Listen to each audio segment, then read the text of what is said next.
Open the podcast bay door as hell.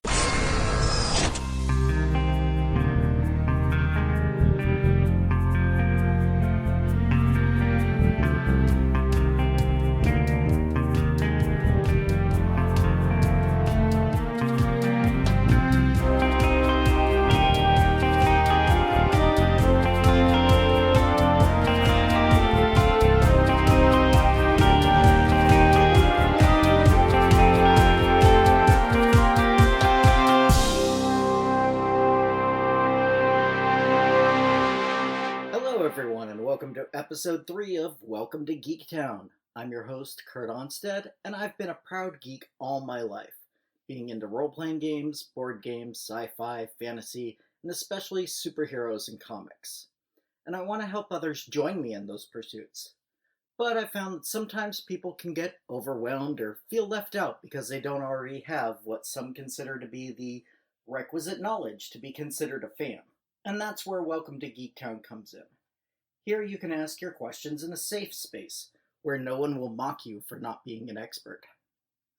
Starting off this week, I'd like to introduce the charter member of the Geektown City Council. How do you become a member? Simple. Just leave a 5-star review on iTunes, and you're in. This time, we welcome Blinding Blunderbuss into the City Council. He says, quote, "A fun, often humorous take on all things geek. From the very first episode, Kurt demonstrates a comprehensive understanding of his topics and provides listeners with an easy-to-follow podcast that may be what they're looking for. There's a lot out there, and he may just get you up to speed." Thanks, Blinding. Now let's get into this week's question. This podcast is being released the night before the official release of the latest Marvel movie, Avengers Infinity War. By the time you hear this, you may have already seen the movie, but if not, you may have the same question that Joel L. has. Who is Thanos? Why has he been hanging around all of the Marvel movies for the last decade? Why is he such a big, badass evil character, and why should we care? Excellent question, Joel. Let's dive into the comic book history of the Mad Titan, Thanos' nickname, and see where it dovetails with what we know about the movie version of the character. As I mentioned, this is being recorded before Infinity War's release, and I don't have any special knowledge of the film outside of what has been seen in trailers and written about in the press. However, I'll be talking about some of the storylines that may have inspired the writers and directors, so be forewarned. Thanos was created by Jim Starlin, who has also written most of the major storylines that Thanos has been a part of. DC fans will be happy to know that Starlin readily admits that Thanos' appearance and character traits were influenced by Jack Kirby's New Gods, especially Darkseid. Thanos and Darkseid are often compared to one another, filling similar roles in the Marvel and DC universe respectively. Thanos' first published appearance is in Iron Man number 55, published in 1973, which was scripted by Mike Frederick. So he gets a co-creation credit, but from everything I've read, Starlin came up with the character on his own originally. Iron Man 55 also has the first appearance of Drax, now one of the Guardians of the Galaxy in both the comics and movie Marvel universes. Although his first appearance took place on Earth, Thanos is known as being part of Marvel's cosmic universe. The stories written in this Marvel imprint are often grand space operas with nearly unimaginable stakes, rather than the more grounded, character-driven storylines that Marvel was originally known for. Characters like Silver Surfer, Adam Warlock, and Galactus are among those who make up this corner of Marvel's publishing line, and they tend to be the most powerful heroes and villains around. Thanos is no exception to that rule. Even without the Infinity Gauntlet, which we'll get to in a little bit, he is stronger than the Hulk, able to withstand blows that could destroy a planet, and can control all sorts of different energies in the form of beams, blasts, shields, and force fields. He also has mental powers, is one of the most intelligent beings in the universe, and with the assistance of his transport chair, can basically teleport anywhere he wants. But even with all of those powers, Thanos wanted more. in order to prove himself to the one he loves, Death. In the Marvel Universe, Death has a personification, who is usually presented as a woman in dark robes. Sometimes her face is that of a beautiful human woman, but most times her face is simply a skull. Thanos' obsession with death was referenced in the Avengers post-credits scene, where he first appeared on screen, smiling when the leader of the Chitauri said, "To challenge them is to court death."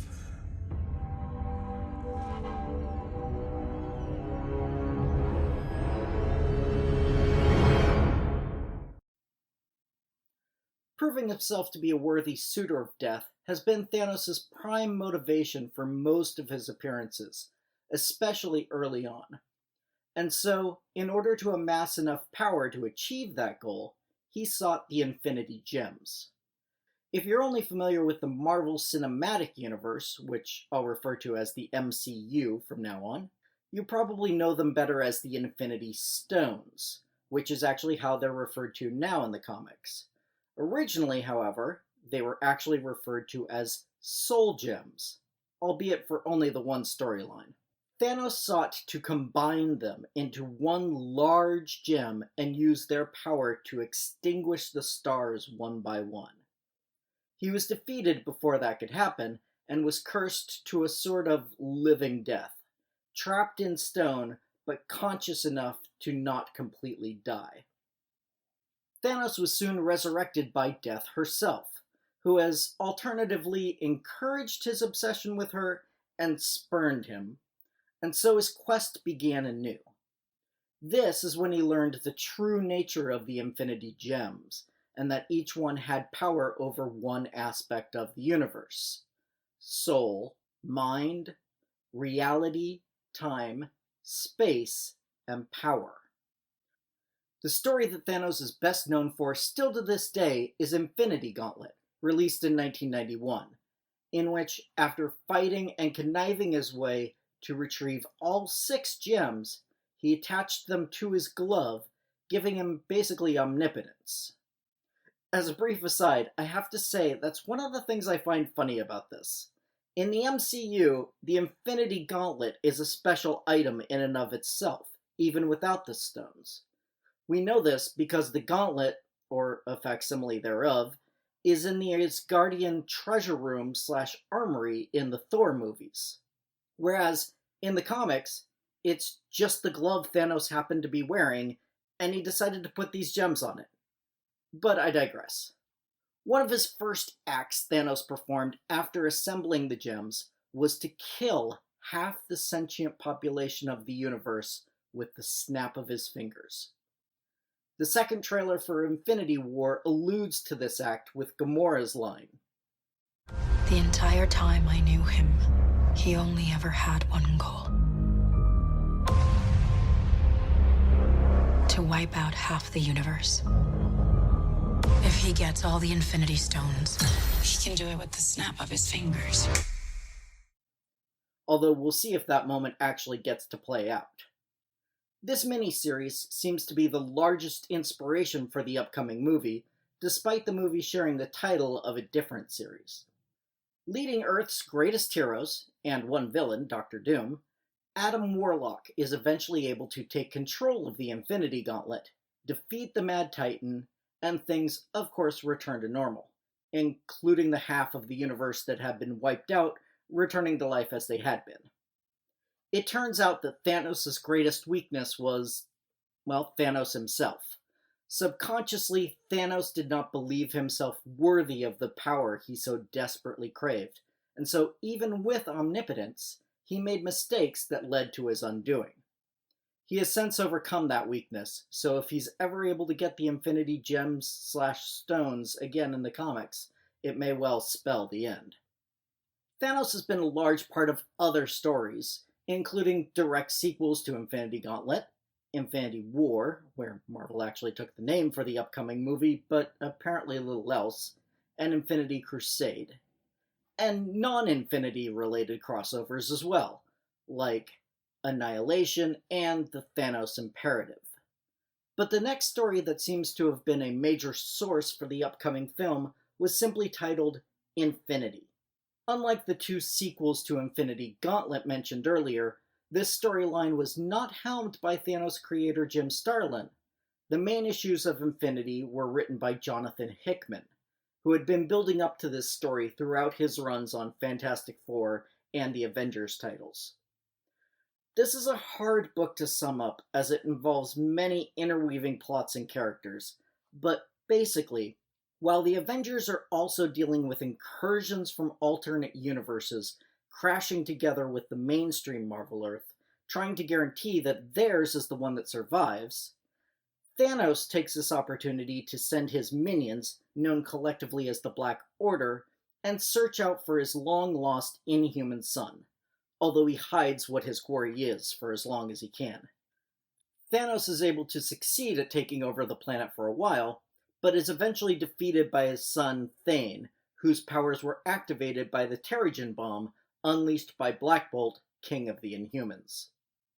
Okay, there's a lot in there to unpack, and I want to go on this digression to make sure I don't lose anyone.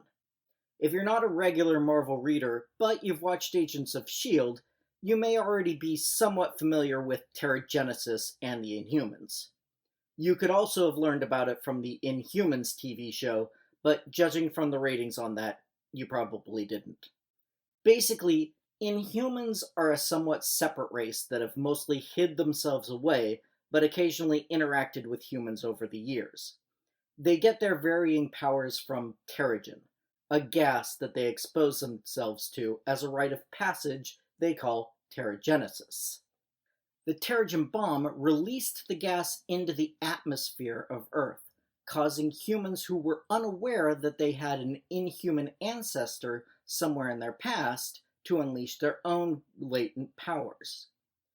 Agents of S.H.I.E.L.D. had a similar incident take place, where Terrigen was released into the ocean and has entered the food chain through fish being exposed to the chemical, causing new Inhumans, or New Humans, as they're called in the comics, to be discovered. Back to the main topic.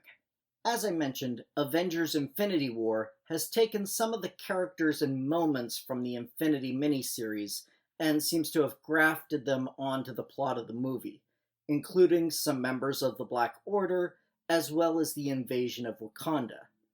One particular moment in the trailer with a captured Doctor Strange seems to be lifted directly from the pages of the comic.